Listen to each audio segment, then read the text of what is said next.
ரத்தம் சிந்தி மீட்டவரே, இரக்கோ நிறைந்தவரே, ஐயா இரக்கோ நிறைந்தவரே, ஐயா இரக்கோ நிறைந்தவரே, எப்படி நான் பாடுவேன், என்ன சொல்லி நான் துதிப்பேன், உம்மை எப்படி நான் பாடுவேன், என்ன சொல்லி நான் துதிப்பேன். அபிஷேகித்து அணைப்பவரே, ஆறுதல் நாயகனே, அபிஷேகித்து அணைப்பவரே, ஆறுதல் நாயகனே, ஐயா ஆறுதல் நாயகனே, ஐயா ஆறுதல் நாயகனே, எப்படி நான் பாடுவேன். கைகள் தொட்டோ என்ன சொல்லி நான் துதிப்பேன், உம்மை எப்படி நான் பாடுவேன், என்ன சொல்லி நான் துதிப்பேன். உந்தன் பாதம் அமர்ந்திருந்து ஓயாமல் முத்தம் செய்கிறேன், உந்தன் பாதம் அமர்ந்திருந்து ஓயாமல் முத்தம் செய்கிறேன், ஐயா ஓயாமல் முத்தம் செய்கிறேன். எல்லாம் பாடுவோம் எல்லாரும், ஐயா ஓயாமல் எப்படி நான் பாடுவேன், என்ன சொல்லி நான் துதிப்பேன், உம்மை எப்படி நான் பாடுவேன், என்ன சொல்லி நான் துதிப்பேன். ஜெபிக்கலாம். வாங்க. அல்லேலூயா. நன்றி ஆண்டவரே, உம்மை துதிக்கிறோம், உம்மை ஸ்தோத்திரிக்கிறோம். அன்பின் தகப்பனே, இந்த அருமையான ஆசீர்வதிக்கப்பட்ட மன மகிழ்ச்சி நாளுக்காய் நன்றி ஆண்டவரே. இந்த நாளிலே கூட ஆண்டவரே பாடல்களுக்காய் உம்மை துதிக்கிறோம் ஆண்டவரே, வர்ஷிப்புக்காய் உம்மை ஸ்தோத்திரிக்கிறோம், தேவனுடைய வார்த்தைகளுக்காய் உம்மை துதிக்கிறோம் ஆண்டவரே. தேவனாகிய கர்த்தருடைய கரம் எல்லாவற்றிலும் இறங்கி அந்தந்த நேரங்கள் காலங்கள் ஆண்டவரே சமயத்தோடு எல்லாவற்றையும் ஆராதனைகளை கர்த்தருடைய நாமத்தினாலே ஆசீர்வதித்து நடத்த கிருபை செய்வீராக ஆண்டவரே. பரிசுத்த ஆவியானவர் ஆளுகைக்குள்ளாய் எல்லாவற்றையும் அர்ப்பணிக்கிறோம் ஆண்டவரே. தேவன் இறங்கி பரிசுத்தப்படுத்தி ஆண்டவரே இந்த ஆராதனையில் அற்புத அடையாளங்களை செய்து பரிசுத்த ஆவியானவர் ஆளுகைக்குள்ளாய் எல்லாவற்றையும் அர்ப்பணிக்கிறோம் ஆண்டவரே. காணிக்கையின் பகுதி, அறிவிப்பு பகுதி எல்லாவற்றையும் உடைய கரத்தில் அர்ப்பணிக்கிறோம், தாழ்த்துகிறோம், ஒப்பு கொடுக்கிறோம். இயேசு கிறிஸ்து நாமத்தில் ஜெபிக்கிறோம் எங்கள் ஜீவனுள்ள பிதாவே, ஆமென். நீரின்றி வாழ்வேது இறைவா, உம் நினைவின்றி மகிழ்வேது தேவா. நீரின்றி வாழ்வேது இறைவா, உம் நினைவின்றி மகிழ்வேது தேவா. உலகத்தில் 100 ஆண்டு நான் வாழ்ந்த போதும், உலகத்தில் 100 ஆண்டு நான் வாழ்ந்த போதும், உம் இல்லத்தில் வாழும் ஒரு நாளே போதும், உம் இல்லத்தில் வாழும் ஒரு நாளே போதும். நீரின்றி வாழ்வேது இறைவா, உம் நினைவின்றி கைத்தட்டி பாடுங்க. மகிழ்வேது தேவா. நீரின்றி வாழ்வேது இறைவா, உம் நினைவின்றி மகிழ்வேது தேவா. பல கோடி வார்த்தைகள் நான் கேட்ட போதும், இயேசுவே நீர் பேசும் ஒரு வார்த்தை போதும். பல கோடி வார்த்தைகள் நான் கேட்ட போதும், இயேசுவே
சந்தோஷமாய் மாறும். உங்கள் கவலைகள் கண்ணீர் எல்லாம் மறைந்துவிடும். நல்லா கை தட்டுவோம் எல்லாம். கலங்காதே மகனே, கலங்காதே மகளே, கலங்காதே மகனே, கலங்காதே மகளே. கடந்ததை நினைத்து கலங்காதே, நடந்ததை மறந்துவிடு. கடந்ததை நினைத்து கலங்காதே, நடந்ததை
அடைக்கலம் புகவே தம் சிறகுகளால் மூடுவார். அவர் சேட்டையின் கீழ் அடைக்கலம் புகவே தம் சிறகுகளால் மூடுவார். தேவன் உன் அடைக்கலமே, ஒரு பொல்லாப்பு முன்னை சேருமோ, ஒரு வாதையும் உன் கூடாரத்தையே அணுகாமலே காத்திடுவார். ஒரு வாதையும் உன் கூடாரத்தையே அணுகாமலே காத்திடுவார். அவர் சேட்டையின் கீழ் அடைக்கலம் புகவே தம் சிறகுகளால் மூடுவார். அவர் சேட்டையின் கீழ் அடைக்கலம் புகவே தம் சிறகுகளால் மூடுவார். எங்களுக்குள்ளே வாசம் செய்யும் ஆவியானவரே, இந்நாளில் உம் சித்தம் போல் நடத்தி செல்லும் ஐயா. ஆவியானவரே, ஆவியானவரே, பரிசுத்த ஆவியானவரே, ஆவியானவரே, ஆவியானவரே, பரிசுத்த ஆவியானவரே, எங்களுக்குள்ளே வாசம் செய்யும் ஆவியானவரே, இந்நாளில் உம் சித்தம் போல் நடத்தி செல்லும் ஐயா. எங்களுக்குள்ளே வாசம் செய்யும் ஆவியானவரே, இந்நாளில் உம் சித்தம் போல் நடத்தி செல்லும் ஐயா. எப்படி நான் ஜெபிக்க வேண்டும், எதற்காக ஜெபிக்க வேண்டும், கற்றுத்தாரும் ஆவியானவரே. எப்படி நான் ஜெபிக்க வேண்டும், எதற்காக ஜெபிக்க வேண்டும், கற்றுத்தாரும் ஆவியானவரே.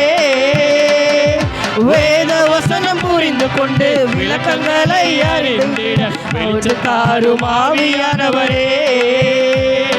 வேத வசனம் புரிந்து கொண்டு விளக்கங்களை அறிந்திட வெளிச்சம் தாரும் ஆவியானவரே.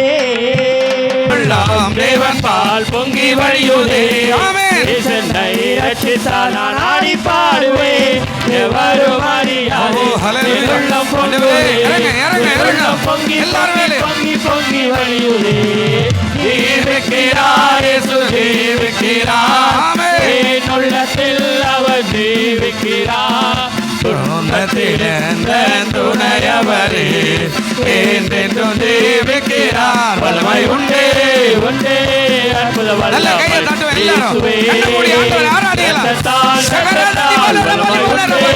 உண்டே, அற்புத வல்லமை பொழிந்திடும் வல்லமை உன்னதத்தின் வல்லமை ஆவியின் வல்லமை பொழிந்திடும் வல்லமை உன்னதத்தின் வல்லமை ஆவியின் வல்லமை அக்கினியின் வல்லமை வல்லமை தேவனை தேவா வல்லமை தாரும் தேவா தேவனை தேவா தாரும் தேவா தேவனை தேவா தாரும் தேவா மாம்சமானவர் மேலோ என் ஆவியை ஊற்றுவேன் என்றே மாம்சமானவர் மேலோ என் ஆவியை ஊற்றுவேன் என்றே உமர்வாளிகள் யாவரோ மிக தரிசனம் சொல்வாரே உமர்வாளிகள் யாவரோ மிக தரிசனம் சொல்வாரே பொழிந்திடும் வல்லமை உன்னதத்தின் வல்லமை ஆவியின் வல்லமை அக்கினியின் வல்லமை பொழிந்திடும் வல்லமை உன்னதத்தின் வல்லமை ஆவியின் வல்லமை அக்கினியின் வல்லமை அசைவாரோ ஆவியே சந்தரமே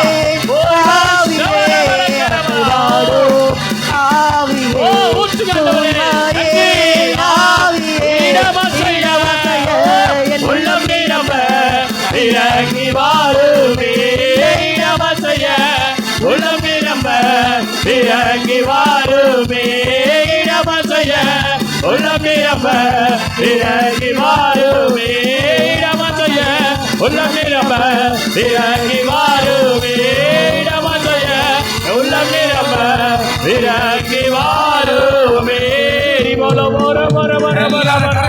எல்லா கையை உள்ளத்தை யாரும்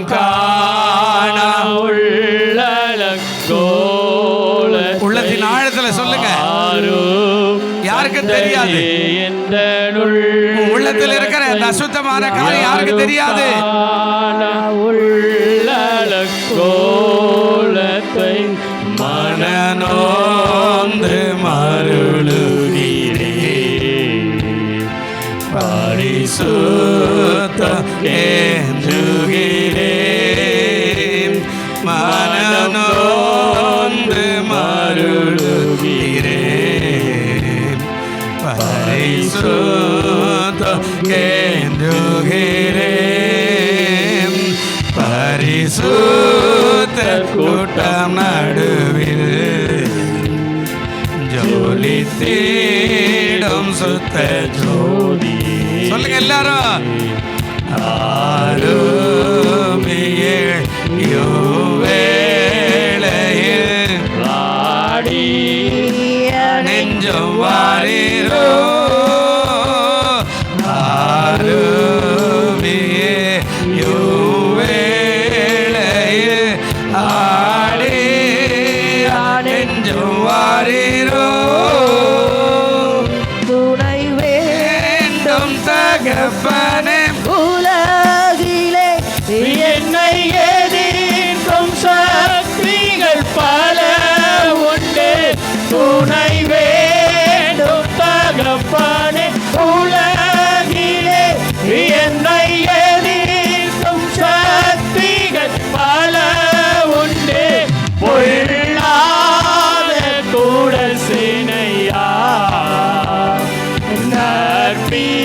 நற்பீதனலம் அருள்வா ஹல்லேலூயா. பொல்லாத கூட சேனையா நற்பீதனலம் அருள்வா பரிசுத்தர் கூட்டம் நடுவில் ஆமென். ஒளித்தீடும் சுத்த ஜோதியே ஆருவியே யுவேலையில் லாடி அனைத்தம் வாரீரோ. ஆண்டவர் பிலிப்பியர் 4ஆம் அதிகாரம் 19வது வசனம். என் தேவன் தம்முடைய ஐஸ்வர்யத்தின்படி உங்கள் குறைவுகளெல்லாம் கிறிஸ்து இயேசுக்குள்ளே மகிமையில் என்ன செய்வாராங்க? நிறைவாக்குவார். மகிமை அப்படின்னா ஒரு நொடி, மகிமை அப்படின்னா ஒரு செகண்ட், மகிமை அப்படின்னா பரலோகத்திலிருந்து வேகமாய் வருகிறது, மகிமை அப்படின்னா க்ளோரி டு மகிமை அப்படின்னு சொல்லுவாங்க இல்லையா, அது மாதிரி க்ளோரி பிரசன்னம் அப்படியே இறங்கும். ஆண்டவர் சொல்கிறார் என் தேவன், லைட்டை போடும், என் தேவன் ஆண்டவர் சொல்கிறார். அதாவது உங்கள் குறைவுகளெல்லாம் கிறிஸ்து இயேசுக்குள்ளே மகிமையில் நிறைவாக்குவார் உங்கள் குறைகளை. அப்போ அந்த குறைகளை நிறைவாக்குறவருக்கு நீங்கள் நன்றியோடு கூட காணப்படும் போது நிச்சயமாக எல்லா குறைகளையும் மாற்ற அவர் வல்லவராய் இருக்கிறார். குறையில்லாத மனுஷன் யாரும் உலகத்தில் இல்லை. எல்லா மனுஷனும் குறைவாக தான் இருக்கிறான். ஒவ்வொருத்தருக்கும் வசதியாக இருக்கிறவங்களுக்கும் குறைதான், பிளாட்பாரத்தில் இருக்கிறவனுக்கும் குறைதான். எல்லாத்துல நம்ம அந்த அப்படி இந்த பீச் ஓரமாக போகும்போது இந்த குருவிக்காரங்கெல்லாம் படுத்துட்டு இருப்பான். இந்த பிள்ளைகள் ரோட்லேயே ஓடிக்கின்னு ஆடிக்கின்னு இருக்கும். ஒன்றும் சாப்பிட்றதில்ல, மருந்து மாத்திரை எல்லாம் பார்த்தது கூட இருக்காது. ஆனால் நல்ல ஆரோக்கியமாக இருப்பான். ஆமாம், நம்ம பாருங்கள், நம்ம மருந்து மாத்திரை சாப்பிட்றோம், நம்ம டிசிப்ளின் பார்க்குறோம், அது இப்படி இருக்கணும், இதை பார்க்கணும், அதை செய்யணும், இதை செய்யணும், அதை செய்யணும், இப்படியெல்லாம் நிறைய பார்த்து பாரு. ஆனால் நமக்கு நிறைய பலவீனம் இருந்துக்கிட்டே இருக்கும். அவன் எதை பற்றியுமே கவலைப்படாமல் ஆரோக்கியம் இருப்பான். அப்படியே கடையில் பார்த்துனே இருக்கிற ஒரு நாள் இப்படி போய் சும்மா வண்டி ஏதோ பெட்ரோல் அடைச்சிதுன்னு ஓரமாக நின்று பார்த்து ஒரு ஆள் வந்தால் நல்ல மோட்டர் எடுத்தான். ஒரு மோட்டர் போட இல்லைன்னா அப்படி நான் கீழே வளைஞ்சி மேலே எடுக்கிறதுக்குள்ள அவங்கன்னு 2 கிலோமீட்டர் வேகமாக போய் நின்ட்டான். நான் யோசிக்கிறேன், இதே அவன் பூமியில் போகிற மாதிரி கடல் மேலே அவ்வளோ வேகமாக போகிறான். கடலை பார்த்தாலே பயமாகுது, தப்பி தவறு ஊண்டா என்ன பண்ணுறேன்னு யோசிக்கிறேன். பாருங்கள், அவனுக்கு அதெல்லாம் கவலையே கிடையாது. அப்போ நம்ம கிறிஸ்துவங்கன்னா நம்ம எப்போவுமே துக்கத்தோடுவே எடுக்குதா வேணுமா அப்படியா இது ஒரு வேலை இல்லை அப்படியெல்லாம் நீங்கள் எப்போ துக்கமாகவே இருந்தீங்கன்னா ஒரு பிரயோஜனம் இல்லை. வீரியம் உள்ளவர்களாகவே இருக்கணும். அல்லேலூயா. அப்போ தான் எல்லா தேவைகளையும் சந்திக்க ஆண்டவர் வல்லவராக இருக்கிறார், நம்ம மேலே பட்சமாக இருக்கிறார். நீதிமொழியெல்லாம் நிறையா நீங்கள் வாசிங்கன்னா நான் உங்களுக்கு சொல்லிக் கொடுக்குறேன். ஒவ்வொரு நாளும் நீதிமொழி ஒரு அதிகாரத்தை வாசிங்க. அதுக்கப்புறம் முறையாக மற்ற பழைய ஏற்பாட்டிலே புதிய ஏற்பாட்டில் ஒரு வசன அதிகாரம் வாசிங்க. நீதிமொழிகள் தான் நமக்கு கண்ணாடி. ஆமாம், ஒவ்வொரு நாளும் ஒரு அதிகாரம் வாசி பாருங்கள். ஃபஸ்ட்டு 1ஆம் தேதி முதல் அதிகாரம், அப்படியே 31ஆம் தேதி 31ஆம் தேதி 31 அதிகாரம், இப்படி டெய்லி வாசித்து கூட மற்ற பகுதி வாசி பாருங்கள். உங்கள் வாழ்க்கையிலே நீங்கள் பெரிய ஞானியாகி மாறிடுவீங்க. அல்லேலூயா. ஆனால் நம்ம பைபிளே திறக்கத்தில் அவர் எப்படி ஞானி ஆகிடுவான்? மற்ற கதையெல்லாம் பேசுவோம். சீரியல் பார்க்க சொன்னால் சும்மா பார்த்துக்கிட்டே இருக்கிறாங்க, ஓடிக்கிட்டே இருக்குது. அப்புறம் ஒரு அம்மா சொல்லுது, ஜெபம் பண்ணுங்க பாஸ்டர், அந்த வீட்டு ஓனர் நிறைய கரண்ட் பில்லு கேட்குறாரு, ஏகப்பட்ட கரண்ட் பில்லு வருது பாஸ்டர். அவர் கேட்டால் சொல்லுவான் அவங்க வீட்டுக்காரு, ஜெபம் பண்ணுங்க இந்த டிவி ஒளியணும் அப்படின்னு சொல்லி. ஏன் 24 மணி நேரம் சீரியல் பார்த்தா கரண்ட் பில்லு வராதா அப்படின்றார் புருஷன் வந்து. நல்ல யோசிச்சு பாருங்க. அப்போது ஆண்டவர் சொல்கிறார், வீரியம் உள்ளவர்களாக இருக்க நீங்கள் பிரயாசப்படும் போது கர்த்தர் உங்களை ஆசீர்வதிப்பார். குறைவுகள் இல்லாத மனுஷன் இல்லை, குறைகளை நிறைவாக்குவார். எல்லாருக்கும் இருக்கிறார். கன்னியாகுமரிக்கு போன மாதம் கன்னியாகுமரியில் ஒரு 3-4 நாள் இருந்தோம். அவர் சொல்கிறார், தொழிலுக்கு போனேன். நான் கேட்டேன், என்ன தொழில் செய்கிறாரு இவர் அப்படிங்க. நான் ஏதோ வியாபாரம் பண்ணுறேன். என்ன தொழில்? ஐயோ அதெல்லாம் தொழிலாம் கடல் மேலே போகிறது, கடலில் போய் மீன் பிடிக்கிற தொழில். அப்படியா, எப்போ போகிறீங்க? சாயங்காலம் போகிறார். சாயங்காலமா? பகலில் தானே போகணும். இன்றைக்கி போனால் அதோட எந்த கடற்கரையில் ஒதுங்குவான்னு தெரியும். குஜராத்தை கூட போய் ஒதுங்குவாங்க. இப்போ கன்னியாகுமரி மேற்கு மாவட்டம், அதாவது இது வங்கக்கடல், அது அரபிக்கடல். சங்கமிக்கிறது கன்னியாகுமரியுடைய கடலில் 3 கடல் சங்கமிக்கும். அப்போ இது வங்கக்கடல், அது அரபிக்கடல். இப்போ மேற்கு பகுதியில் கேரளாக்காரவங்களாம் அப்படி மேற்கு போனோன்னா அது படகு போனால் போயினே இருக்குது. குஜராத்து பாகிஸ்தான் எல்லை வரைக்கும் போயிடும். யோசிச்சு பாருங்கள். அது சொல்கிற தொழிலுக்கு போனால் அவன் திரும்பி வர வரைக்கும் நாங்கள் பட்டினியாக தான் இருக்கணும். அவன் திரும்பி கொண்டு வர மீனை வச்சு விற்றா தான் நாம் சம்பாதிக்க முடியும் அப்படின்றான். நான் யோசிக்கிறேன், ராத்திரியில் போய் கண்ணு தெரியுதா ஒன்றும் தெரியுதா, என்னையா மீன் பிடிப்பான் யோசிச்சு பார்க்குறோம். நம்ம பூமி மேலே இருக்கிறோம், நல்லா வச்சுக்கிறார் ஆண்டவர். அல்லேலூயா. சொல்லுங்கள், கரகத்தை பிடிச்சி சொல்லுங்கள். நீங்கள் பக்கத்தில் இருக்கிறவங்களுக்கு சொல்லுங்கள், நீங்கள் சென்னையில் நல்லா சொல்லுங்கள், சென்னை மாநகரத்தில் நல்லா இருக்கிறீங்க. நல்ல படிப்பு கொடுத்துக்கிறார், நல்ல அழகு கொடுத்துக்கிறார், நல்ல ஆசீர்வாதம் கொடுத்துக்கிறார். புருஷன்மாருக்கு சொல்ல நல்ல மனைவி கொடுத்துக்கிறார், மனைவிமார் சொல்ல நல்ல புருஷன் கொடுத்துக்கிறார், பெற்றோர் சேர்ந்து சொல்லுங்க நல்ல பிள்ளைகளை கொடுத்துருக்கிறார். இன்னொன்று ஆவிக்குரிய காரியம் சொல்ல நல்ல சபையை கொடுத்துக்கிறார், நல்ல பாஸ்டர் கொடுத்துக்கிறார். கர்த்தர் எங்களை நேர்த்தியாக வச்சுக்கிறார். அதற்காக நன்றி. கை தட்டுவோம். அல்லேலூயா. நீங்கள் சுகமாக இருக்கிறீங்க. அந்த தொழிலுக்கு போகிறாங்கன்னு சொன்னேன், அங்கே போயிருந்தோம். ஆமாம், மழை பெய்யுது, ஜெபக்கூட்டம். நான் சொன்னேன், சோதரம் இன்றைக்கி யாரும் வர மாட்டாங்க போலுக்குது, இப்படியாப்பட்ட மழை அடிக்குது, காற்று மழை. கன்னியாகுமரியில் மேற்கு பகுதியில் இருக்கிறோம், முட்டம் கடற்கரை பக்கத்தில் இருக்கிறோம். எவன் வர போகிறான்னு போதா அந்த மழையில் போனால் இந்த மாதிரி சபை ஃபுல்லாக நிறைஞ்சி சோத்துறோம் சோத்துறோம் சோத்துறோம் சோத்துறோம். ஆண்களும் பெண்களும் உக்காந்துக்கிறாங்க ராத்திரி 7 மணிக்கு. எல்லாம் கவனிச்சு பாருங்கள். நம்ம சுகமாக சென்னையில் இருக்கிறோம், சாக்கு போக்கெல்லாம் சொல்கிறோம். ஆமாம், சில நேரத்தில் அடிக்கடிக்கு கிடைக்காரத்தை பார்த்துக்குறோம். இவங்க என்ன பேசின்னு இருக்கிறாரு, கறி கடைக்காரன் போடுவான் போலுக்குது, பாய் போடுவான் போலுக்குது. நல்ல கவனிங்க. நம்ம சர்ச்சை விட்டு போன உடனே ஆசீர்வாதத்துக்கு பதிலாக எங்கே போகிறோம்? கறி கடைக்கு போகிறோம். நேராக பாய் கிட்ட போய் அந்த ஆசீர்வாதத்தை கொடுத்துட்டு தான் வீட்டுக்கு போகிறோம். அல்லேலூயா. நம்ம சர்ச்சை முடிஞ்சு எங்கே போகணும்? முதல்ல வீட்டுக்கு தான் போகணும். வீட்டுக்கு போய் பைபிள் வச்சுட்டு சோத்திர ஆண்டவரே நன்றி, இன்றைக்கி செய்த கிருபைகளுக்காக சொல்லணும். இங்கேருந்து நீங்கள் போகும்போது உங்கள் ஆசீர்வாதம் உங்கள் வீட்டுக்கு வந்து ஆசீர்வாதமாக இருக்கணும். நாம் இங்கேருந்து அங்கே போவோம், நாங்கள் இந்த அப்படி போவோம், தயிர் வாங்கின்னு வரோம், மோர் வாங்கின்னு வரோம், கறி வாங்கின்னு வரோம், மீன்காரிக்கிட்ட கொடுத்துட்டு சாத்துறோமா நல்லா இருமா அப்படின்னு சொல்லிட்டு நாம் என்னதான் பண்ணுறோம், லேட் ஆகிடுச்சுன்னா பாசி இன்றைக்கி பார்த்து ரொம்ப பேசுகிறாரு. ஆமாம், இழுத்துக்கிட்டே போகிறாரு அவர். அங்கே போயிடும்.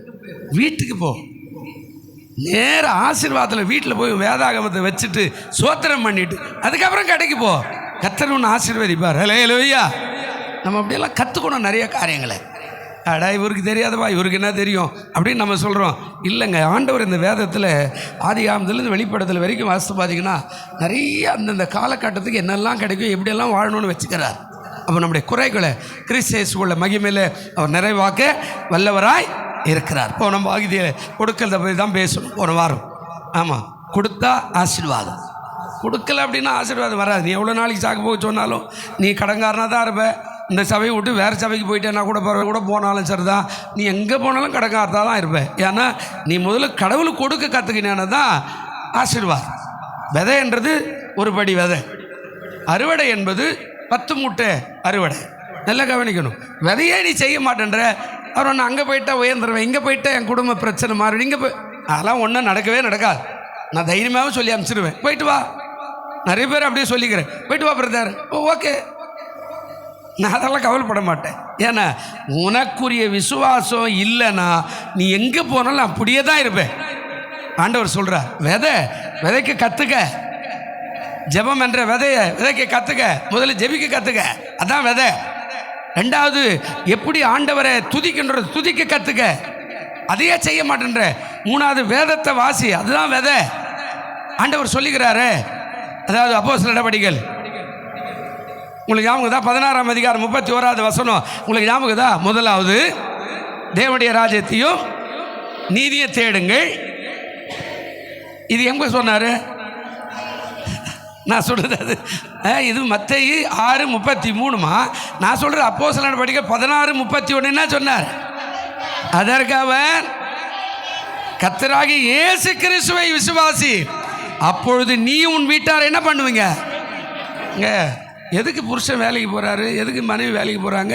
நம்ம பிள்ளைகள் ஒன்று பெற்று வச்சுக்கிறோம். இந்த பிள்ளைகள் நல்லா படிக்கணும், நல்ல பள்ளியில் சேர்க்கணும், நல்ல காலேஜில் சேர்க்கணும், இந்த பிள்ளைக்கு வேலை வாங்கி தரணும், கல்யாணம் பண்ணி வைக்கணும், நல்ல பொண்ணு நல்ல பையனை பார்த்து கல்யாணம் பண்ணி வைக்கணும்.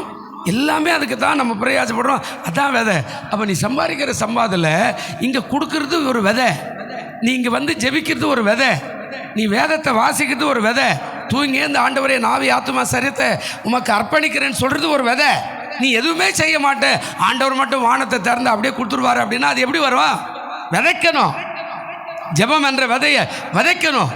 நல்ல கருத்துக்களை பேசணும். வீட்டில் இருக்கிறவங்களே பார்த்து, சனியன் பிசாசு எங்கேருந்து வந்து மாட்டி விட்டான்னு உங்கள் அப்பன்னு தெரில, இந்த பிசாச்சை தான் என் தலையில் கேட்டால் இதுக்கு சாகிற சுடுகாட்டுக்கு போகிற வரைக்கும் அந்த பிசாச்சு மாதிரியே பண்ணும். பிசாச்சு மாதிரி அந்த புருஷன் இருப்பார், பிசாசு மாதிரி அந்த மனைவி இருக்கும். எவ்வளோ அழகா, நல்லா அழகாக இருக்கிறேன்னு சொல்லவே முடியாது. எப்போ பார்த்தாலும் பிசாசு சொல்லு, என்ன வேணும்? நல்ல வார்த்தையை விதைங்க. பிள்ளைகளை பார்த்து, இது நாளைக்கு டாக்டர் ஆகிற பிள்ளை அப்படின்னு சொல்லுங்க. இந்த பிள்ளை பார்த்து, இது நாளைக்கு ஊழியக்காராக இருக்கிற பிள்ளை அப்படின்னு சொல்லுங்க. நல்ல விதையை உன் பிள்ளைகளுக்கு சொல்லுங்க. உன் புருஷனை பார்த்து, நல்ல விதையா, நீ நல்ல மனுஷையா, உன்னால் சம்பாதிக்க முடியும்னு சொல்லுங்கள். மனைவி பார்த்து சொல்லுங்கள், நீ நல்ல மனுஷடி, என் குடும்பத்தை கட்டி எழுப்ப உன்னால் முடியும், உனக்குள்ளே அந்த கிருபை இருக்குதுன்னு சொல்லுங்கள். நல்ல விதையா விதைக்கன்னா குறைவுகள் எப்படி நிறைவாகும்? பணம், காணிக்கைகள், தசம்பாகம், அது ரொம்ப அவசியமான விதை. நீ காணிக்கைங்க எத்தனை பேர் ரூபாய் போடுற? இது வரைக்கும் நான் கூட அஜய் கூட பார்த்தாடி, இவ்வளோ நோட்டு வச்சுருக்கிறேன். கிழிஞ்சி போன நோட்டு, தேஞ்சி போன நோட்டு, கருப்பான நோட்டு, எண்ணெய் போட்ட நோட்டு, சுட்டு புட்ட நோட்டு, எல்லாம் காணிக்கை பெட்டில் போட்டால் நான் எப்படி மாற்றுவேன்? அதில் எல்லாத்தையும் வச்சுக்கிறேன். பேங்குக்கு போனால் ஒரு நோட்டாக மாற்றணும். எல்லாம் தூக்கின்னு போனால் தான் வாங்க மாட்டேறேன். எந்த கடையிலையும் மேலே இங்கேயும் பார்க்குறேன். சார் நீங்கள் என்ன வேலை சார்? எனக்கு ஒரு மாதம் நான் ஃபாதர் கோயிலில் வர காணிக்கையில் தான் கொடுத்தா என்னால் மாட்ட முடியாது, மலைக்காரர் சொல்கிறார். யோசிச்சு பாருங்கள், ஏஞ்சி போனதால் எங்கேயும் போடுற? பிச்சைக்காரன் கூட வாங்க மாட்டான். இன்னும் ஏசுனாருக்கு போட்டு அவர் வாரி கொடுத்துருவாரா? நல்ல ஞானமாக இருங்க. விதை சரியாக போடுங்க. ஒரு வாரத்துக்கு ஒரு 5 ரூபா போடுறது நேர்த்தியாக நல்லதாக போடுங்க. விதை, அந்த விதைத்தான் உனக்கு ஆசீர்வாதத்தை கொடுக்கும். எல்லாம் முடிச்சுப்பட்டு வந்து ஒரு தேஞ்சி போனது காயின் எல்லாம் எடுத்தாந்து போகிறேன். ஒரு நாள் ஒரு காயின் எடுத்து பார்த்தேன், அது தாய்லாந்து காணிக்கை. அந்த காயின்ஸ் 5 ரூபா காயின்ஸ் மாதிரி இருக்குது. நான் எடுத்து மேலேயும் பார்க்குறேன், கீழே பார்க்குறேன், தாய்லாந்து மன்னருடைய படம் அதில் இருக்குது. நான் யோசிக்கிறேன், யார் தாய்லாந்துக்கு போய் தான் காணிக்கை போட்டான்? அந்த 5 ரூபா காயின்ஸ் நம்ம ஊர் காயின்ஸ் மாதிரி அது எப்படி காணிக்கை பெட்டிக்கு வந்துச்சு? ஏதோ ஒன்று கிடைக்கிறது, தகரன் டப்பாக்குப்பா எது கட்ச வாரியல் போட்டு போடும். ஆசீர்வாதம் வராது, குறைகள் நிவர்த்தி செய்யாது. நான் உங்களுக்கு சொல்கிறேன், குறையெல்லாம் நிவர்த்தி செய்ய முடியாது.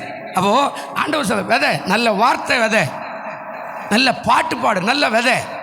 துக்கமாகவே பாடி நிற்காத. சில பேர் எப்போ பார்த்தாலும் இந்த அடி விட்டுக்கிட்டு இப்படி விட்டுக்கிட்டு என்னென்னா அது ஒரு செயல் பிரதர். யோ பார்க்கவே அசிங்கமாகிற ஏசுனார் ஒன்று அவரை மாதிரி தானே உருவாக்கிறாரு. நல்ல அழகாகிற, நல்ல சர்ச்சுக்கு வர, நல்ல ட்ரெஸ் போடணும். சில பேர் சர்ச்சுக்கு வரும்போதெல்லாம் கிழிஞ்சு போந்து தொங்கிந்து இந்த மாதிரி ஏதோ டிஷர்ட்டு பனியனுக்கு இன்னும் போடணும். நல்ல வெளியில் போகும்போது, கல்யாணத்துக்கு போகும்போது மாப்பிள்ளை மாதிரி போவோம். ராஜாவை சந்திக்க வரும்போது பார்த்தீங்கன்னா நீங்கள் புடவை பிச்சைக்கார போட மாதிரி இன்னும் எதுவுமே இல்லையா அந்த அம்மாக்கு? நான் கூட எதுவும் எப்போ பார்த்தாலும் பிச்சைக்காரச்சு மாதிரி. இப்போ ரோட்டில் போய் பாருங்க, சும்மா ஜம்முன்னு சும்மா சரக்குன்னு போ, ஆஹா நல்லதான் வச்சுக்கிறாங்க. ராஜாவை சந்திக்கும் போது நல்லாவா ரோட்டில் போகிறவங்க சொல்லுவான், ஏசுநாதர் உங்களை எல்லாரும் சொல்லிக்கல, என்னையே சொல்லிக்கிறேன், ஏசுனார் இன்பநாதன் எவ்வளோ நல்லா ஆசீர்வச்சுக்கிறாருப்பா, என்ன டிப்டாப்பாக போகிறாரியா, அல்லேலூயா. உங்கள்கிட்ட இல்லை, ஆனால் ஒழுக்கமாக. அதனால தான் நம்ம உலகத்தில் அந்த காலத்தில் ஒரு பழமொழி சொன்னாலே, கந்தையானாலும் அப்படின்னா என்ன, கச்சு கச்சு கச்சு அப்படியே அப்படி எடுத்து கட்டிக்கிறதா, அப்படியா? கந்தையானாலும் எப்படியா கசுக்குன்னா நல்ல தூச்சி நல்ல அழகாக. நாங்கள்லாம் சென்னைக்கு வர்றதுக்கு முன்னாடி அது அழகாக மடிப்பு களையாமல் நல்லா மடிச்சுட்டு 2 தலைக்காணி எடுத்து அது மேலே வச்சுட்டு அது மேலே உக்காந்துக்குவோம். அழகாக இருக்கும், நீட்டாக அயன் போட்ட மாதிரி இருக்கும். அதான் எடுத்து போட்டுக்கிறோம் சின்ன வயசில் ஸ்கூலுக்கு போகும்போது போட நல்லா இருக்குடா, எங்கடா போட்டு அதெல்லாம் ஒன்றும் இல்லை, தலைக்காணி கீழே வச்சுட்டு அது மேலே ஏறி உக்காந்துருந்தேன். இன்றைக்கி நமக்கு அயன் பாக்ஸு திரும்புகிற இடமெல்லாம். அப்போது அழகு சொல்கிறாரு, டீசெண்டாக இருக்கத்துங்க. கந்தையானாலும் என்ன பண்ணு, கசக்கி கட்டு, கூழானாலும் குளிச்சுட்டு குடினா நல்லா போய் நம்ம உடம்புல காலையில் தூங்கி இந்த பக்கம் மூஞ்சில் இந்த பக்கம் மூஞ்சில் கண்ணுலெல்லாம் மூஞ்சில் அப்படியே தலையெல்லாம் பெருட்ட தலை மாதிரி அப்படியெல்லாம் வந்துட்டு ஏக்கா என்னக்குது டீயா ஏத்தா அப்படியே குடிச்சிடுவோம். அப்படியெல்லாம் இல்லாமல் நல்ல டீசெண்டாக குளித்து உடம்புல இருக்கிற பழைய எல்லாத்தையும் கழிச்சிட்டு அழகாக போய் அதை எடுத்து குடிச்சுப்பார், உனக்கு ஆரோக்கியம். அல்லேலூயா. கொரோனா கூட வராது. கொரோனா கூட என்ன செய்யாதுங்க, வராது. நம்ம எதுவுமே பண்ணல, கொரோனா அவனை விட்டுரும், நம்மளை தான் பிடிச்சிக்கோ. அப்படியே இன்ஸ்பெக்ஷன் ஆயிடுச்சுங்க, ஒன்றாகாது. நல்ல டீசெண்டாக எப்பவுமே நல்ல ஆரோக்கியமாக இருக்கிறதுக்கு சுத்தம் அவசியம். நம்ம வீட்டை பார்த்தா நம்ம சொல்ல சுத்தமான வீடு. சில பேர் வீடு பார்த்தீங்கன்னா அங்கே அப்படியே கூண்டு கட்டிக்கினே இருக்கும், அதிலே உட்காந்து சோத்திரம். ஆண்டவர் சொல்லுவார், மகளே அந்த கூண்டு பாரு, மகன் அந்த கூண்டு பாரு, மகன் அந்த கூண்டு பாரு. வீட்டையே சுத்தம் பண்ண முடியல, நீ எப்படி மனசை சுத்தமாக வச்சுக்குவ? அதனால தான் பக்தர் கூட ஒரு பாட்டு பண்ணார், பாரும் தந்தையே எந்தன் உள்ளத்தை யாரும் காண உள்ளலங்கோலத்தை. பாடுங்க. பாரும் தந்தையே எந்தன் உள்ளத்தை யாரும் காண உள்ளலங்கோலத்தை மனம் நொந்து மருளுகிறேன், பரிசுத்த என்றுகிறேன், மனதோந்து மருளுகிறேன், பரிசுத்த என்றுகிறேன். ஓகே, பாருங்க, சுத்தம். அதுதான் ஆண்டவர் இப்போ கேட்குற. உன் குறைகளை நிறைவாக்கிறதுக்கு ஒன்று விதைய செய்ப்பா, அடுத்தது நீ பரிசுத்தமாக இருப்பா, மூணாவது ஆண்டவர் சொல்கிறாரு அந்த குறைகள் நிறைவாகணும்னா நீ எப்போதுமே என்னை தேடிக்கொண்டிருக்கிற அனுபவத்தில் இரு. அதனால தான் சொன்னா, நீ விசுவாசித்தால் நீயும் உன் வீட்டாரும். அவர் சொல்கிறார், நீ ஒரு ஆள் தான் விதை, நீ தான் ரட்சிக்கப்பட்டுக்கிற, ஜெபம் பண்ணு, உன் வீடே ரட்சிக்கப்படுறதுக்கு ஆண்டவர் கிருபை செய்வார். அல்லேலூயா. ஆனால் நீ ஜெபம் பண்ணவே மாட்டேன்ற, ஆலயத்துக்கே வர மாட்டே, எப்படி குடும்பம்லாம் ரட்சிக்கப்படும்? நீ ஆண்டவரை நோக்கி போடு, எல்லாத்தையும் முட்டி போட்டு, நான் தான் ஆண்டவரை எல்லாரும் ஆசீர்வாதம் பாரு, உன் நிமித்தம் உன் குடும்பம் பூரா ஆசீர்வாதமாய் மாறிடுவான். அவன் ஆண்டவருக்குள்ளே வரலன்னா கூட பார்வன் சொன்னா இல்லை, உன் நிமித்தம் என்ன ஆசீர்வச்சுக்கிறாரா மோசே, இருக்கட்டா எல்லாம், நான் உங்களுக்கு பாதுகாப்பாக இருக்கிறேன் அப்படின்னு சொன்னான். ஏன்? அந்த தேசமே ஆசீர்வாதமாக இருக்கிறது. இஸ்ரவேல் ஜனங்கள் ஆங்காங்கே ஓடி வேலை செய்கிறார்கள், அவர்கள் நிமித்தம் எகிப்து தேசம் ஆசீர்வாதமாய் மாறினது. அப்போ உன் நிமித்தம் உன் குடும்பம் ஆசீர்வாதமாக இருக்குது, உன் சகோதரன் தெரிஞ்சுக்குவான், உன் சொந்த பந்தம் எல்லாம் தெரிஞ்சுக்குவாங்க. பரவாயில்லப்பா, இவன் ஏதோ அற்பமாக நினச்சோம், இவன் மூலியமாக நம்ம குடும்பத்தில் ஒரு சமாதானம் இருக்குதுப்பா, கர்த்தருக்கு சோத்திரம் அப்படின்னு வெளியே சொல்லாமலே வீட்டுக்குள்ளவே சொல்லுவான். ஆண்டவர் குறைகளை நிறைவாக்குவார். இது நேரம் போய் நடக்குது பாருங்கள். அந்த குறைகளுக்கு முதல்ல விதை, வாயின் வார்த்தை விதை, அந்த காணிக்க தசமாக சொன்ன அது விதை. அடுத்தது நல்ல வார்த்தைகள், பிள்ளைகளுக்கு பெற்றோர்களுக்கு உலகத்தில் கூட நல்ல காரியத்தை விதைக்கணும், பேசணும், யாரையும் பிரித்து விட்ற கதையெல்லாம் பேசக்கூடாது. நல்ல விதை, கர்த்தர் செய்வாரியா, உன்னையும் ஒன்றா தம்பி சகோதரி ஒன்றாக்குவார், போ பயப்படாத, ஆண்டவர் ஆசீர்வதிப்பார். இல்லைப்பா அவன் ரொம்ப முடியா, நல்ல விதை, ஆசீர்வாதமாக விளைச்சல் வரும். ஆமாம் ரொம்ப மோசம் தம்பி விடாத, ஆமாம் உன் கொண்டாடி ரொம்ப மோசக்காரிச்சு தேராத, பிரித்து விட்டுரு, போட்ட அம்மா விட்டுருக்கு, அதெல்லாம் பேசுனேன்னா ஆசீர்வாதம் வராது, அதுக்கு வேறு விதமாக வரும், தினைக்கு பதிலாக வினை வரும். அதனால் விதை, நல்ல விதை, குறைகள் நிறைவாக. 3 காரியம் சொல்கிறேன், 6 காரியம் இருக்குது, நேரம் இருக்காது, எனக்கு 15 நிமிஷம் தான் இருக்குது. எப்பவுமே நான் செய்திக்கு வரும்போதெல்லாம் முன்னுதாரணம் நிறையா போயிடுது. அதனால் 6 காரியம் இருக்குது, அதில் 3 காரியம் சொல்கிறேன். 1 சங்கீதம் 34:9 வாசிங்க, உங்களுக்கு தெரிஞ்சதே வேகமாக சொல்லிட்டு போகிறேன். சங்கீதம் 34:9 வசனம்.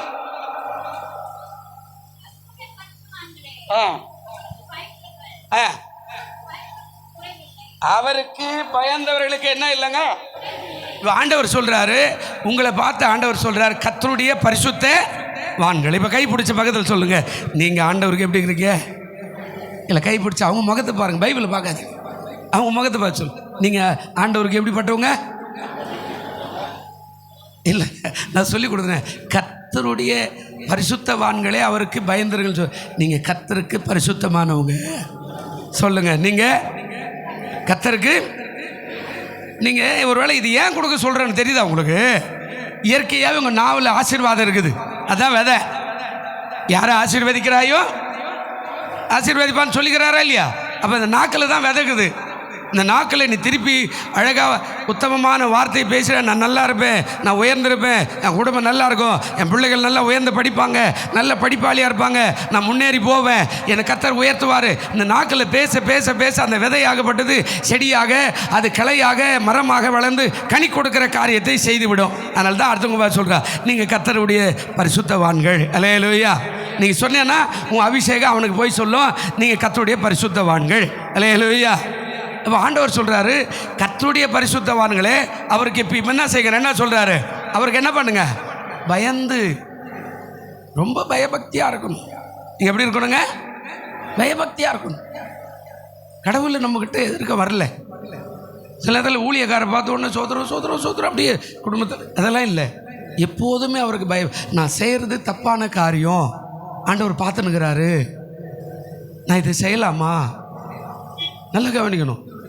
நான் செய்கிறது கர்த்தர் பார்க்குறாரு. அதான் கர்த்தருக்கு பயப்படுகிற ஜனங்கள். அவர் சொல்கிறாரு, என்ன சொல்கிறாரு? அவருக்கு பயந்திருந்தா உனக்கு குறை இல்லை அப்படின்னு சொல்கிறார். அது என்ன சொல்கிறார்? அவருக்கு பயந்தவர்களுக்கு என்ன இல்லை? குறைவு இல்லை. எப்போதும் பயந்துருக்கணும். வேதம் வாசிக்கல இன்றைக்கி, ஐயோ ஆண்டவரே என்னை காப்பாற்றும். இன்றைக்கி ஒரு ஞாயிற்றுக்கிழமை நான் ஒழுங்காக சர்ச்சுக்கு போய் ஒரு 10 ரூபா காணிக்கு போட்டிருக்கேன். சத்தியத்தை காது குளிர கேட்டிருக்கணும் இல்லையா? நல்லா பாடணும் இல்லையா? ஆராதிச்சிருக்கணும், சமாதானத்தை பெற்றிருக்கணுமே. நான் போலி ஆண்டவரே, பயந்துருக்கணும்.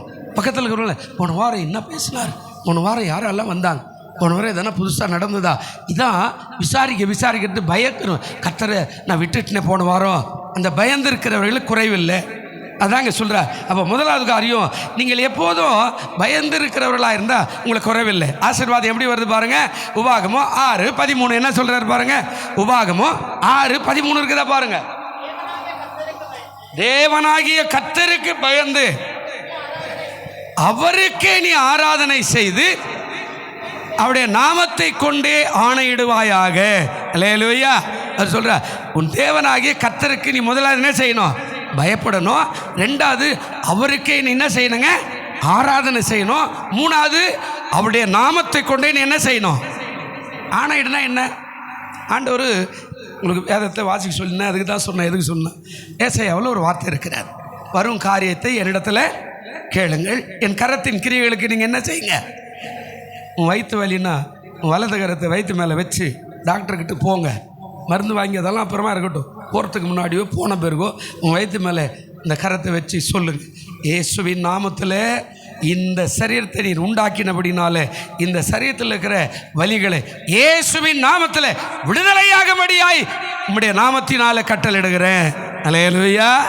அதான் சொன்னார், வருங்காரியத்தை யாருக்கிட்ட கேளுங்க? என்னிடத்துல. உன் காரியம் வருங்காரியம் எப்படி இருக்கும் எனக்கு தான் தெரியும். உன் எதிர்காலம் எப்படி இருக்கணும்? பெண் பிள்ளையாக இருந்தால் நீ எங்கே போய் வாழணும்? ஆண் பிள்ளையாக இருந்தால் நீ எங்கே இருக்கணும்? உனக்கு என்ன வேலை கிடைக்கணும்? என்ன மாதிரி மனைவி கிடைக்கும்? என்ன மாதிரி புருஷன் கிடைக்கும்? எங்கே நீ வாழ போகிற? எத்தனை உனக்கு பிள்ளை இருக்கும்? எப்படியெல்லாம் இருக்கும்? எனக்கு எல்லாத்தையும் நான் உனக்காக வச்சுருக்கிறேன்னே. அதுக்காக சொல்கிறாரு, வரும் காரியத்தை என்னிடத்தில் என்ன செய்யுங்க? கேளு, என் கரத்தின் கிரியைகளுக்கு என்ன செய்? கட்டளையிடு. ஆனால் நம்ம ஜபமே பண்ணுறல, எப்படி கட்டளையிடுத? சர்ச்சைக்கு வா, கதையெல்லாம் சொல்கிறோம், சோதரம் சோதரம் சோதரம், அந்த கதையை கேட்டு நம்மளே பாவமா, சோதரம் எப்படியோ போப்பா. இல்லை, நான் முதலே சொல்லிட்டேன், வீரியமாக இருங்க. உன்னை கொண்டு ஏதோ ஒரு திட்டம். நான் குக்கிராமத்தில் பிறந்த ஆள், எனக்கு பஸ் வாசது கூட கிடையாது. எனக்கு அடிபட்டும் போது கைத்து கட்டல் திருப்பி போட்டு தூக்கின்னு போனான் 4 பேர் 3 கிலோமீட்டரு டவுனுக்கு. அப்படிப்பட்ட ஒரு கிராமத்தில் பிறந்த வாழ்ந்த எனக்கு ஒரு திட்டத்தை ஆண்டவர் இந்த ஊரில் வச்சுக்கிறார். அல்லேலூயா. யோசிச்சு பாருங்க, எனக்கு ஒரு திட்டத்தை இந்த ஊரில் வச்சிருக்கிறார். எனக்கு சென்னையே தெரியாது, திருவத்தூர் அது எங்கே இருக்குதுன்னே தெரியாது, கனவுல கூட பார்த்ததில்ல, கேள்விப்பட்டது கூட கிடையாது. ஆனால் இந்த ஊரில் தான் கொண்டாந்து இங்கே வச்சு ஆசீர்வதிச்சுக்கிறார். அநேகரை ஆசீர்வதிக்கும்படியா கிருபை செய்கிறார். எனக்கு ஒரு திட்டத்தை ஆண்டவர் வச்சுக்கிறார். அதுதான் சொன்னார், உன் தேவனாகிய கர்த்தருக்கு முதலாவது என்ன செய், பயந்துரு. ரெண்டாவது என்ன சொல்கிறாரு, அவருக்கு என்ன பண்ணு, அவரை பணிந்துக்க, அவரை அதாவது தெய்வத்தினுடைய காரியத்தில் அவருக்கு உதவி செய்கிற அந்த ஆராதனையில் அவர் மகிமைப்படுகிற அந்த ஆராதனை துதி சோத்திரங்களை செலுத்து. மூணாவது சொல்கிறார், அவருடைய நாமத்தை கொண்டு என்ன பண்ணுங்க, எல்லாத்துக்கும் மலையை பார்த்து பெயர்ந்து சமுத்திரத்தில் தள்ளுண்டு போ என்று நீ சொன்னபடியே விசுவாசித்தா அது நடக்கும். என்னைக்கு நடக்கும் தெரியாது, ஆனால் ஆண்டவருக்கு தெரியும்.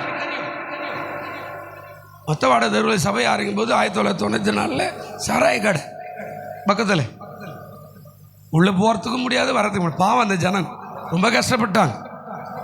4 பேர் வந்தால் 4 பொம்னாட்டி இடிச்சு தள்ளிட்டு போயினே இருப்பான், குடிச்சு விட்டு போதையில்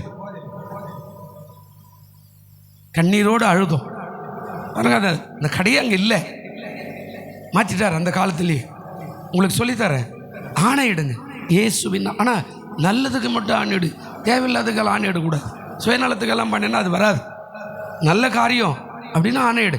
என் புள்ள கர்த்தருக்காய் வாழணும், இயேசுவின் நாமத்தில் கட்டளையிடுகிறேன், அவன் கர்த்தருடைய ஊழியக்காரனாக வரணும், நான் பிரதிஷ்டை பண்ணி வச்சுக்கிறேன், இயேசுவின் நாமத்தில் கட்டளையிடுகிறேன், அவன் அப்படியாய் மாற்றுவீராக வரும். ஆனால் நம்ம பிள்ளையெல்லாம் ஒரு சுற்று விட்டுட்டு ஞாயிற்றுக்கிழமையில் அவரெல்லாம் நீ எவ்வளோ ஜெபம் பண்ணாலும் கேட்க மாட்டார். ஒரு நம்ம சொல்லுவோம், அவன் வளர்ந்தா சரியாயிடுவான், மாற மாட்டார். அதுதான் சொன்னார், 5 விளையாது 50 என்ன செய்யாது, ரொம்ப கஷ்டம். அதனால தான் 1ஆம் கிளாஸில் இருக்கும்போது நீ ஏப்பார் ஆப்பிள்னும் போது இங்கே சொல்கிறார், கர்த்தர் என் மேய்ப்பராக இருக்கிறார், நான் என்ன செய்யணும், தாட்சி சொல்லி கொடுக்கணும். இது உலக அறிவு, இது ஆவிக்குரிய அறிவு. உலக அறிவு எங்கே போனாலும் கற்றுக்கலாம், ஆவிக்குரிய அறிவு சபையில் மட்டும்தான் கற்றுக்க முடியும். சபைக்கு வந்தால் தான் நீ பாடும்போது பாடுவான், உன்னை பார்த்து அவன் ஆராதிப்பான், உன்னை பார்த்து காணிக்க போடுவான், உன்னை பார்த்து வேதம் வாசிப்பான், உன்னை பார்த்து எப்படி ஜெபிக்கிறதை கற்றுக்குவான். நீ இங்கே செய்யறதும் வீட்டில் போய் செய்யும்போது உன் பிள்ளைகள் எல்லாரும் அதன்படி உன் பின்னாடி வந்துடுவாங்க. ஆனால் நம்ம அப்படி செய்யலை, நம்ம பிள்ளைகளும் ஆசீர்வாதமாக இல்லை. அதனால தான் சொன்னார், உன் குறைவுகளை நிறைவாக்குற கர்த்தர் முதலாக சொல்கிறாரு, நீ அவருக்கே பயந்து அவருக்கே ஆராதனை செய்தியானா, நாமத்தை கொண்டு ஆணையிட்டேனா எல்லா ஆசீர்வாதங்களை கொடுக்க அவர் வல்லவராக இருக்கிறார். பிரியமானவர்களே, அதனால தான் ஆண்டவர் சொன்னார், என் தேவன் தம்முடைய ஐஸ்வர்யத்தின்படி உங்கள் குறைவுகளெல்லாம் கிறிஸ்து இயேசுவிலே மகிமையில் என்ன பண்ணுவார், ஒரு நொடி பொழுதில். நாளை காலையில் நீ யாருக்கு காரியத்தில் இருக்க, அவன் சில நேரத்தில் இல்லாமல் கூட போயிடுவான். அவனுடைய காரியத்தை மாறி வச்சுடுவார் ஆண்டவர், அவரால் தான் முடியும். 2வது சங்கீதம் 34:10 வாசி. சங்கீதம் 34:10 இருக்குதா பாருங்க. என்னங்க, சிங்க குட்டிகள் தாட்சி அடைந்து என்னவா இருக்கும், பட்டினியா இருக்கும். கர்த்தரை தேடுகிறவர்களுக்கு ஒரு நன்மை என்ன செய்யாது. அடுத்த காரியம் ஆசீர்வாதம் என்ன சொல்றாரு, முதல்ல சொன்னாரு உனக்கு குறை இல்லை, 2வது சொல்றாரு உனக்கு நன்மை வரும். உனக்கு நன்மை என்ன செய்யுங்க, அவர் சொல்ற சிங்கக்குட்டிகள் கூட தாட்சி அடைந்துன்னா தேடி தேடி தேடி அலண்டு போய் அது பட்டினியா இருக்கும், தாட்சி அடைவதில்லை. அப்படின்னா தாட்சினா பஞ்சம், பட்டினி அடைந்து பட்டினியா இருக்கும். கர்த்தரை தேடுறவர்களுக்கு ஒரு நன்மையும் டெய்லி எல்லா நேரத்திலும் எப்பெல்லாம் நேரம் கிடைக்குது அப்பெல்லாம் வேத வாசிப்பும் ஜெபமும் துதியுமா இருந்து பார். கர்த்தர் நிச்சயமாக, நீ பஸ்ஸில் போகும்போது கூட மனசில் சோத்திரம் பண்ண போ, நீ வேலை செய்யும்போது சோத்திரம் பண்ண போ. ஆமாம், எந்த வேலை செஞ்சாலும் அங்கே சோத்திரனுங்க. ஒருவேளை ஒரு மண் வெட்டி எடுக்கிறேன்னா நாங்கள் அந்த காலத்தில் ரட்சிக்கப்பட்ட போது இயேசுவே சோத்திரன்னு எடுத்து மண் வெட்டுவான். அதே போல் நீ என்ன வேலை செய்கிற, நீ ஒருவேளை நர்ஸாக இருக்கலாம், அல்லது வேறு எதாவது இருக்கலாம், எது எடுத்தாலும் ஒரு ஊசியிட்ட போடுறதுக்கு போனால் கூட ஆண்டவரே இந்த பேஷண்ட்டை ஆசீர்வாதம் ஊசி குத்திப்பார். அவன் அடுத்த கூடுவான், அந்த நர்ஸம்மா பேர் ஏதோ ஒரு பேருன்னு வச்சுக்கலேன், அந்த நர்ஸம்மா கூடுவான். அவங்க நல்லா போட்டாங்க, அவங்க வரலையா இன்றைக்கி, அவங்க வரலப்பா மாற்றிட்டாங்களே, ஐயா இதுவா இது வீட்டில் புருஷங்கிட்ட சண்டை போட்டுன்னு வச்சு சார் ரத்தம் குத்திச்சு, இவ்வளோ பெருசு நறுக்குன்னு குத்திச்சுப்பா, ரத்தம் வந்துச்சுப்பா, இது நர்ஸுகள் ஆக்கிஇல்லை அப்படின்னு அந்த பேஷண்ட் சொல்லுவான். நீ அப்படி குத்திட்டு சோத்துறன்னு சொல்லிட்டு போய் பாரு, அவன் அடுத்த முறை உன்னை நேசிப்பா. நர்ஸம்மா போகும்போது கூப்பிட்டு சிஸ்டர் போய் வரட்டமான்னு சொல்லுவான். நான் அதை அனுபவத்தில் சொல்கிறேன். ஆமாம், அந்த ஊசி போடுறதே தெரியாது சில பேருக்கு திரும்பியா நையா உனக்கு சொல்லியா கொடுக்கணும் அறிவில்லை, அப்படி சரக்குன்னு பின்னாடி பிடிச்சி குத்திடும்.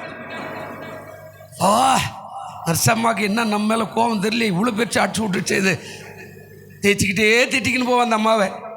ஆமாம், சில இடத்துல வாழ் இருக்கிற நர்ஸுங்க பண்ணுற கூத்து, சின்ன பிள்ளைங்க இங்கே கூட சில நர்ஸுங்க வந்துக்கிறாங்க, அவங்க மாதிரி சின்ன பிள்ளைங்க அவங்க பயந்து கூட போடுவாங்க. அந்த நல்லா கல்யாணம் ஆகி நல்லா அப்படி பெரிய நர்ஸுங்க வராங்க பாரு, அவங்கெல்லாம் ஓ திரும்பாடியா நான் நீ குழந்தையா நீ அப்படி சரக்குன்னு குத்திட்டு போய் அவ்வளோதான். அந்த அம்மா திரும்பி வந்தாலும் ஐயோ வந்துடுச்சுரா எப்பா அம்மா தர்மராஜா மாதிரி எடுத்துக்கிட்டு ஒரு ஊசியை அந்த அம்மா வந்துனாவே அந்த அப்படியே கூனி குறியிடும், வியாதி போதே இல்லோ பயம் வந்துடும். ஆண்டவர் சொல்கிறாரு, ரெண்டாவது உனக்கு நன்மை வரும். அல்லேலூயா. ரெண்டாவது உனக்கு என்ன வருங்க? சிங்க குட்டிகள் தாட்சி அடையும், பட்டினியாக இருக்கும். கர்த்தரை தேடுகளுக்கு ஒரு நன்மை என்ன செய்யாதா? தேடு. சும்மா பைபிள் வச்சுக்கிட்டு தொச்சு எடுத்துன்னு வராது, தேடு. ஒரு வருஷத்தில் ஒரு பைபிளை கிளி, அதுக்காக சும்மா டெய்லி ஒரு பேப்பரெல்லாம் கிளிக்காத, படித்து கிளி. பைபிளை பிள்ளைகள்கிட்டலாம் கொடுக்காது, அது அழகாக கோடெல்லாம் போட்டுங்கிறது பாரு. என் பிள்ளை இன்னும் அழகாக பைபிளில் கோடு போட்டு பாரு, இயேசுனாரே ரொம்ப சந்தோஷப்படுவார். அதெல்லாம் சந்தோஷப்பட மாட்டார். உதவாத ரோட்டில் இருக்கிற பிள்ளைங்க பண்ணுற மாதிரியெல்லாம் நீ பண்ணக்கூடாது. ஒரு நல்ல வேஸ்டான நோட்டை எடுத்து கொடுத்து இல்லை ஏது கிழி பண்ணு எதானா பண்ணு, ஆனால் வேதாகமும் பரிசுத்தமானது. அல்லேலூயா. அது மேலே ஏறி உக்காந்துக்கிறது, அது மேலே காலை வச்சுக்கிறது, அதை நாகரிகமாக பண்ணுறது, அதை பிள்ளைங்கிட்ட கொடுத்து அதை கிழிச்சு அது ஏதோ இதெல்லாம் ஆண்டவர் ஒத்து வர மாட்டார். முதல்ல சொல்கிறார் உனக்கு குறைவில்லை, அவரை நீ பயந்திருந்தா. ரெண்டாவது அவரை தேடு. எப்படி தேடணுமா? 23 சங்கீதம் 1வது வசனம் மனப்பாடமா சொல்லுங்க. 23 சங்கீதம் 1வது வசனம், கர்த்தர் என் மேய்ப்பராயிருக்கிறார், நான் தாட்சி அடையேன். அல்லேலூயா. அப்படிதான் சொல்லி தேடணும். கர்த்தர் என் மேய்ப்பராக, நான் பட்டினியாக இருக்க மாட்டேன். தாட்சி என்பது பட்டினி, தாட்சி என்பது வேதனை, தாட்சி என்பது கண்ணீர், தாட்சி என்பது கவலை, தாட்சி என்பது நெருக்கம், தாட்சி என்பது துன்பம், தாட்சி என்பது கிடைக்க முடியாத காலம். அவர் சொல்கிறார், கர்த்தர் எங்கள் அப்பா மேய்ப்பராக இருக்கும்போது அவருக்கு தெரியும் எனக்கு தண்ணி எங்கே இருக்குது, மரம் எங்குது, தழை எங்குது, புல் எங்கே இருக்குது, அங்கெல்லாம் கொண்டு போய் என்ன போஷிக்கப்பார், அவர் பார்த்துக்குவார். அதான் சொல்கிறாரு, இங்கே சொல்கிறாரு சிங்க குட்டிகள், அதாவது தாட்சி எடுந்து பட்டினியாக இருக்கும். கர்த்தரை தேடுறவங்களுக்கு என்ன வராதா? நீங்கள் சர்ச்சுக்கு வர்றதுக்கு யோசித்து எட்டி பார்க்குறீங்க, 9:15 வருவோமா? மாற்றுங்க. உலக வேலைக்கு போகும்போது எப்படி போகிறேங்க?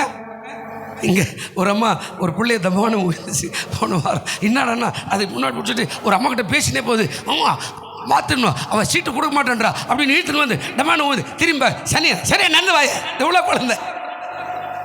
நான் யோசிக்கிறேன், இந்த அம்மா யார் மேலே இருக்கிற கோவத்தை புள்ள மேலே பார்த்து சரியா கூட நடக்க மாட்டேன், இதெல்லாம் ஒரு புள்ளையா? அது பேந்து மறுபடியும் ஓடுனதாங்க. ஆண்டவர் சொல்கிறாருங்க, என்ன சொல்கிறார்? கர்த்தர் என் மேய்ப்பராக இருக்கிறார், நான் என்ன பண்ண மாட்டேன், தேடுறது எப்படி தேடணும்? கர்த்தர் என் சொல்லி தேடணும். நீங்கள் எங்கள் அப்பாவாக இருக்கிறீங்க ஐயா, என் குறைவுகளை நிறைய வாக்குவங்க. அல்லேலூயா. 2வது வசனம் என்ன சொன்னாருங்க? அவர் என்னை என்ன சொன்னார்? 23:2 என்ன சொன்னார்? அவர் என்னை புல்லுள்ள இடங்களில் மேய்த்து அமர்ந்த தண்ணீர் அண்டையில் என்னை கொண்டு போய் விடுகிறார். புல்லுன்னா நல்ல புஷ்டியான ஆகாரம். அல்லேலூயா. ஞாயிற்றுக்கிழமை என்ன சாப்பாடு? எல்லாரும் கேட்டு பாருங்க, ஞாயிற்றுக்கிழமை என்ன சாப்பாடு? மட்டன் அண்ட் சிக்கன், இல்லைன்னா பீப்பு, இல்லைன்னா மீன், அப்படி தானேங்க. நம்ம நினைக்க இந்த பிரியாணி எதுன்னு எவன் கண்டுபிடிச்சானு தெரியல. எங்கெல்லாம் போனால் கூட பெஸ்ட்டாக இருக்கிற ஃபுட்டு எல்லா ஊர்லேயும் வந்து பிரியாணி தான். நிறைய இடத்துல பார்த்துக்கிறேன். மலேசியா போனால் கூட சார் உங்கள் ஊரில் நிறையா பிரியாணி போடுவோம், இங்கே அது மாதிரி கிடைக்கல, பிரியாணி பெஸ்ட்டு அப்படின்வான். நீங்கள் நல்லா கவனித்து பாருங்கள். நிறைய இது நாக்கில் அது எப்படியோ ஒட்டிக்குது. அது எல்லா புள்ளி சின்னதுலேருந்து பெருசு வரைக்கும் பிரியாணி தான். எந்த பிரியாணியோ, எறா பிரியாணியோ, மீன் பிரியாணியோ, மீன் பிரியாணி, மட்டன், சிக்கன் எல்லாம் ஒரு பிரியாணி உள்ளே தள்ளணும். பாருங்கள், அவர் சொல்கிறாரு, அவர் என்னை புல்லுள்ள இடங்களில் பெஸ்ட்டான இடம், நல்ல இடம் மேய்த்து அமர்ந்த, அப்படின்னா குளிர்ந்த அல்லது சமாதானமான நீரோடையில் இருக்கிற அந்த தண்ணீர் அண்டை என்னை கொண்டு போய் என்ன செய்கிறாரு? தண்ணியை குடிச்சிட்டு வந்து அழகாக படுத்துக்கணும். கர்த்தர் அப்படிதான் ஆசீர்வாதம். இது எப்போ தேடுகிறது? 3வது காரியம். ஒரு 5 நிமிஷம், நிறையா இருக்குது, நேரம் இல்லை. 3வது பாருங்கள், லூக்கா 22:35. இப்போ புதிய ஏற்பாட்டுக்கு வருவோம், மீதி இருந்தால் அடுத்த வாரம் ஆண்டவர் சத்தம்னா சொல்கிறேன். லூக்கா 22:35 வசனம் கொஞ்சம் வாசிங்க. அவர் சொல்கிறார், பின்ன அவர் அவர்களை நோக்கி